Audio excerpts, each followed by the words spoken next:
Control the center, and you can control the game. We may have heard that it's important to control the center and develop our pieces as close to the center as possible, but what exactly does this mean?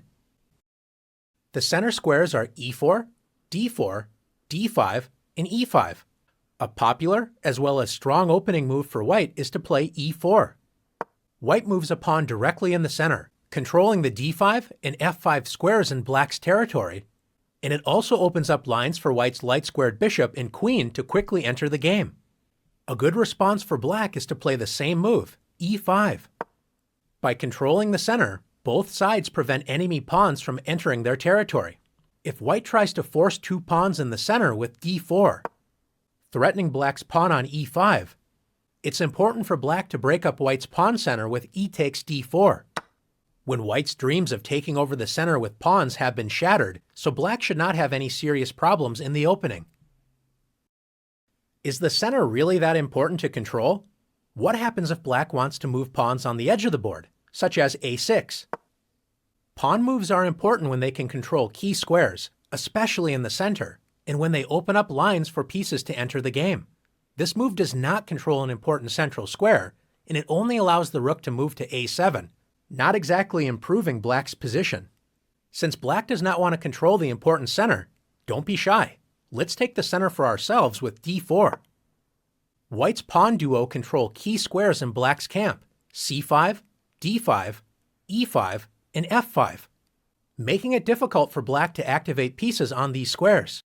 If black continues to make meaningless pawn moves such as h6, black has no central control, and besides the pawns, only 4 pieces can move: the knights, which were already able to move at the start of the game, and each rook only has 1 square.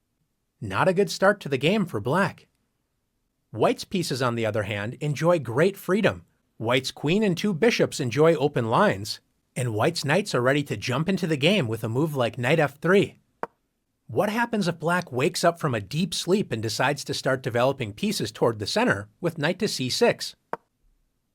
Pieces need pawns in the center so they are not constantly attacked. Since black does not have a pawn on d5, white can simply march forward with d5, grabbing space and attacking black's knight, forcing it to waste time by moving again. Black should admit the mistake and retreat the knight, but instead decides to move the knight to the edge of the board with knight a5. Most pieces do not like being on the edge of the board, and the knight is especially weak as it only controls 4 squares. Compare this to white's knight on f3. It controls 8 total squares, twice as many squares as black's knight on a5 controls. More importantly, black's knight doesn't have any safe squares, so white can attack this poorly placed piece with b4. If black does nothing, white will simply win a piece. So after knight c4, black's knight has already moved 3 times, and white can now develop a piece and win the knight with bishop takes c4. Black is in serious trouble, but should at least try to prevent white's central pawns from advancing with d6. Instead, black plays knight f6. Knights love to be close to the center of the board, but you have to prevent enemy pawns from attacking them. Since black has not controlled the center with pawns, how can white gain space and attack black's knight?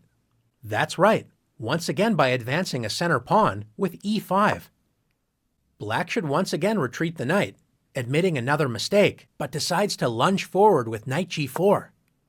Notice most of black's escape squares are controlled by pawns. Even black's pawn on h6 prevents a potential knight retreat. How can white win more material? If you found h3, nice work. If black takes the e5 pawn, white simply captures it with the knight on f3. If black plays knight takes f2, at least grabbing a pawn before losing the knight, white should not be afraid to move the king. Let's win material with king takes f2.